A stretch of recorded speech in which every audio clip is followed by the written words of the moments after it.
এখন হয়তো অনেকে করছে না, ভবিষ্যতে অনেকে জুলুম করবে বলে আশা করি আছে, যে দাঁড়ান চেয়ার পাই দেখেন কি করি, এরকম অনেকের মনে নেই।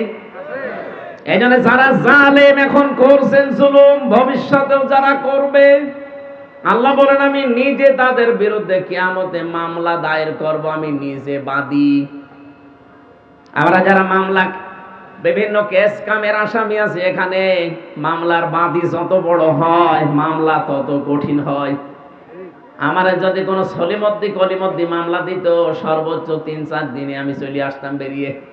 কিন্তু ৩টা বছর আমারে ফাঁসির কন্ডেম সেলের ভেতরে আটক করে রেখেছিল, কারণ মামলার বাদী আল্লাহর ওলি।